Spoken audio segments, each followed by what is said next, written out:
looking for that great next read or your new favorite author? Check out Amy's Bookshelf Reviews recommendations. You won't be disappointed. Welcome to Amy's Bookshelf Reviews podcast. It is a spin-off of the website and book review site of Amy's Bookshelf Reviews. Amy's Bookshelf Reviews podcast is about book reviews, a writer's muse, a book's peruse, author interviews, and literary news. Welcome to the new year, where new things may happen with this. I hope you all enjoy, and thank you for listening. Good evening, listeners. I'm Amy, and welcome to Amy's Bookshelf Reviews podcast. Today, I am talking about a couple of Talia Haven's books. She is normally she writes short stories, which are amazing, and short stories, as you may know, that are not very easy to write. But also, if you're a short story writer and you decide to challenge yourself and write a full-length novel, that also can be difficult because you're used to putting a lot of information in a short story. Every story obviously needs a beginning, middle, and end, and they all need to be good or better. You want to pull the reader in, have them enjoy your story, and at the end say, oh, I like that story. And hopefully they'll share it, read it again. And I think that's really, it's kind of what any writer wants. They want their work to be read, for people to enjoy it, and then want people who have read one of their pieces go on and read other ones. But this one, Talia Haven, this show is all about her today. She has been interviewed on this show before, so you can go back and check that podcast recording out. It's kind of like how she got inspired to write various stories. This in particular, there's two stories that have been released. One is called Sled, and the other is The House of the Jobless Gods. And this House of the Jobless Gods, this book, was a short story, but it grew into something new and pretty amazing. And what I like about this one is that, I liked the other story as well, that it has multiple points of view, and sometimes you can get lost with that, with having too many points of view. But I think in this case, and spoiler alert, because some of the people just end up dying, so then, it kind of weeds down, and maybe they have a chapter or two about them before they, kick the bucket or whatever. Anyway, so the House of the Jobless Gods, which is it's mythological. It is surrounding the god of all gods, Olympic gods, Zeus. He's the all-powerful king of the Greek gods. But it also brings in some wonderful characters and their various jobs and place of status as a god. There are demigods, which are part human and part god. There are nymphs in this story. There is a bunch of information about various, gods like Hera and her reign of terror. And in this story, we meet Lissa, and she's the primordial goddess of maddening rage, which basically she feeds on her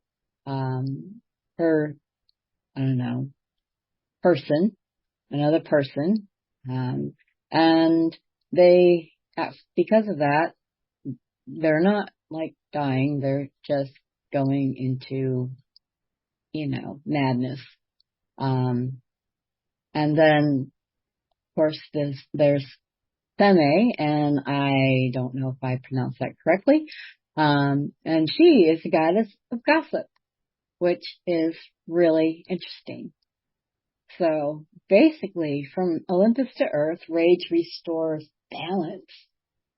At least it tries to. So Zeus calls Lissa in for a visit, and that's not something that normally happens. So she's very concerned about what she actually is doing and going into this meeting with him, and so she's just trying to figure out, okay, what is going on, and so I'm gonna read just a little bit of the first part of the chapter, and Persephone had already descended into the underworld, and the world was dying. Well, maybe dying is too strong of a word. Let's go with it. The world was getting ready again for her mother's, Demeter's, grief. During the time of changing seasons, I was approached by Pheme, the only daughter of Elpis, the goddess of hope. While Pheme's mother was a goddess of hopeful things, her daughter Pheme was the notorious goddess of rumors and scandals. White-winged, thin, and with dirty blonde hair, Pheme spent most of her time sneaking around, spying on gods and mortals. Finally, she found me alone, walking unseen among mortals in a tiny village. While the humans trudged in the spring mud, I, being a goddess, walked above it. And on that particular day, I was hungry, no more than hungry. I was famished and searching for the perfect, unsuspecting soul to curse with temporary madness. Temporary madness always tastes better when it comes from an ideal, unsuspecting soul. Feme landed practically in front of me. Her feet never touched the ground, her wings flapping, and her brass trumpet in hand, looking eager to spread her news. Giddy with excitement, she could hardly stay as she fluttered about in front of me. Then she leaned into a whisper in my ear, "Zeus needs a goddess." Those were her exact words. Feme quickly added, noticing my instant alarm, "I know what you're thinking. He doesn't need a goddess to warm his couch sheets." I took some comfort from that statement. When she mentioned that Zeus, the youngest son of Rhea and Cronus, and the mighty god of sky and thunder, needed a goddess, that was exactly what I had thought. In all honesty, even though I'm a primordial goddess, I'm far older than Hera and Zeus by at least 3 to 2 million years.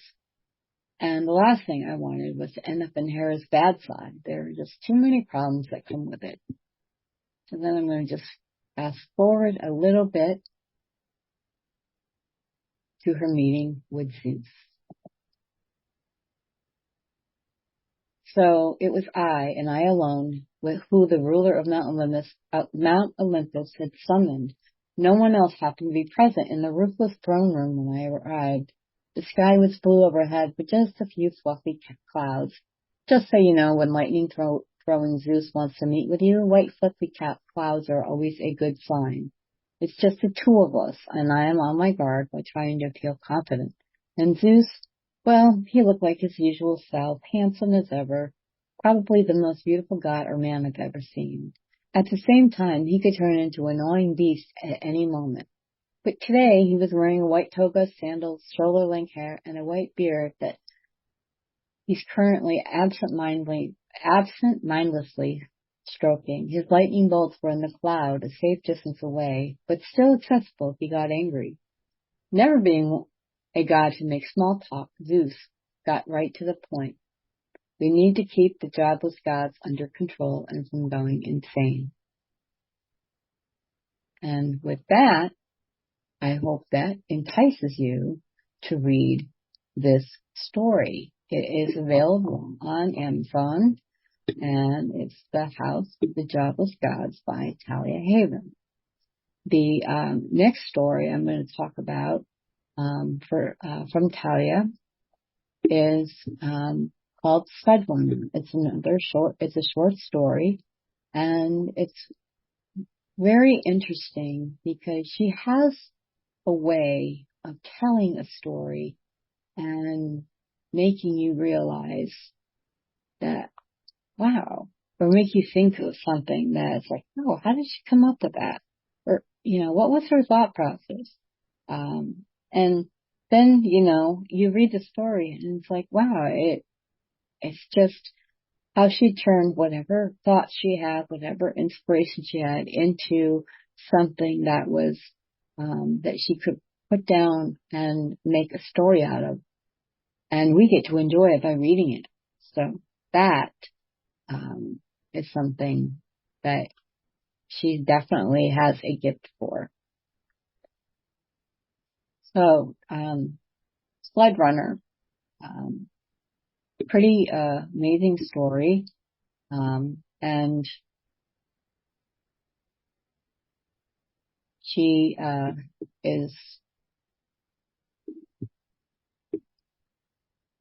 like how she describes her short stories. The description is just like, it is short and to the point. So Sled Runner, it is available on Amazon, in a digital format and also, an audiobook. And the description just for the book is very simple. In a vast barren land plagued by famine and cold, one man dares to discover a way to travel quickly across the tundra. And this also includes a bonus read called The Doubt of Abigail Stalter. So going back to Sled Runner, I'm going to just read a few paragraphs from chapter 1. It wasn't that cold. It wasn't the cold that made Pinga's cheeks burn, but the crisp Arctic wind that blew a mocking howl, causing her cheeks to turn redder as it echoed across the tundra. Sir Meek, that hunter, always asked for a favor. Those were the exact words that Pinga uttered just before she was summoned. So here she was again, sheltered by the rock formations that caught the drifting snow behind it, with Amagwa's mocking howl still ringing in her ears. She's a goddess, forced to go to this place every time that damn mortal decided to show up. He wasn't even a shaman, and yet that cursed Shermeek had managed to use an ancient binding spell. Because of that spell, he made this desolate rock formation into his place of worship. Now, whenever he started his journey to this place, she was forced to notice with great reluctance and be physically present and listen to what he had to say. That is Sled Runner. And it is a very, it's a great story. It's a short read, but you get a lot of information, and the story itself is wonderful. It's, she writes well, she tells her stories, she shows her stories, which is, what I like in reading, that, you could practically, picture what she was picturing when she was writing the story. And, people are great. People can be great storytellers, but if they're a story shower where their words can, basically paint a picture of what is happening, that is something that, that to me, that is something that is an innate skill. It's pretty amazing to be able to do that. Writing short stories is not easy. And actually, it can be very, it can be hard, but if this is what you love to do, then do it. Write your stories, write for yourself first, and then write how you would think, and then you can write for other people, but write for yourself because it is your story. It's in your head. You're putting it on paper and then you're sharing it with people. And everybody has an opinion. Some people will only read short stories. Some will only read long novels. Some people don't read very much. But, and more people should read. And if you don't know how to read or you can only read a little bit, you should want to read because books will take you to a place that you've never been, and you can go there without leaving the comfort of your sofa, your bed, your chair, wherever you are. And it is they take you on great journeys, whether it's fiction or nonfiction, poetry or true crime. Those are the books that, if they're written well, if they're written in the best way, then those are the ones you want to keep reading. And if you like one author's work, you might like other authors like that, and authors that, if you read one of their books and then you'll want to read the next one and then the next one and the next one. I have read a lot of titles by Talia Haven, and I'm just going to kind of go quickly through the list of the books. And if you go to her Amazon profile, you can bring up Amazon.com and search for Talia Haven, and you can find her profile page. You can find it also on Goodreads. Do a search for Talia Haven, Talia Haven, Haven. And some of her other books were Hello, Mama Cried, Cautionary Tale, Delete, Fragments of an Ancient God's Dream, A Unicorn's Virgin, They Never Ever Take the Children, Umaka or Judas's Daughter, The Good Mystic, Hokyo and the Shark God, Sweet Little Princess Irene, Creme du Chat, The Hanging of Cousin Charlotte, and Adab's Gift. And I realized something today. I posted, well, of course, this is pre-recorded. I had posted a review of Talia's book, Sweet Little Princess Irene, and when I was after, I realized that I have been reading her work since 2014 when I started doing book reviews.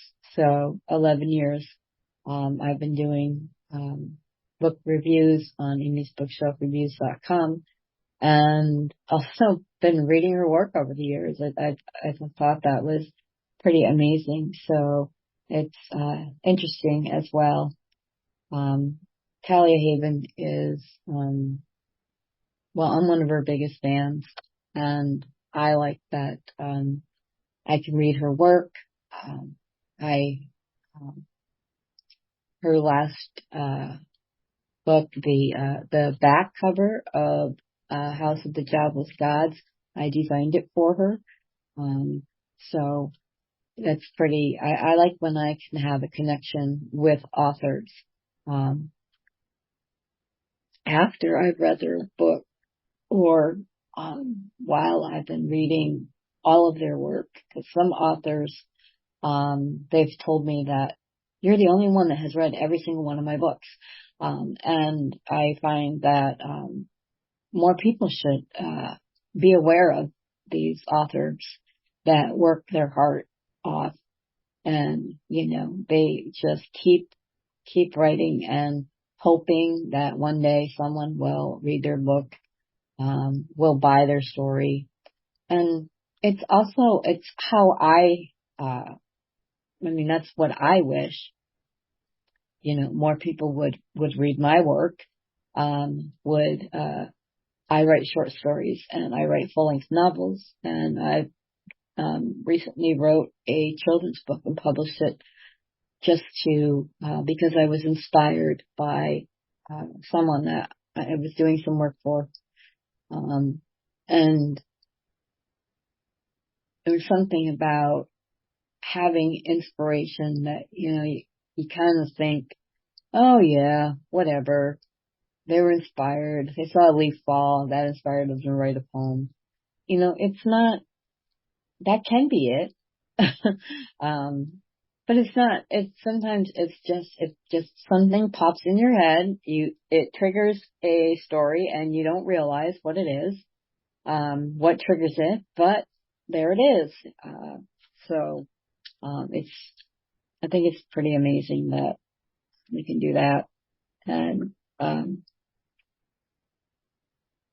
be able to write and share our work.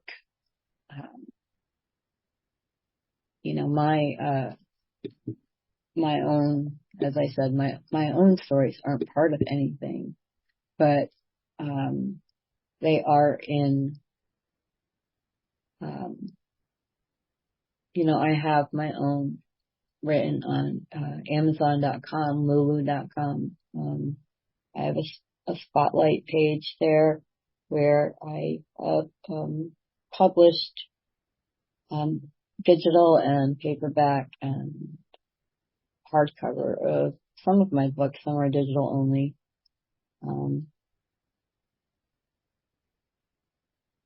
And I don't mean to go off because this show is about Talia and how she works very hard and she writes her stories and she is just an amazing person and an amazing writer. So if you are inclined to check out a few short stories, I would recommend you start with Talia's. And then if you have time, you can work your way over to mine.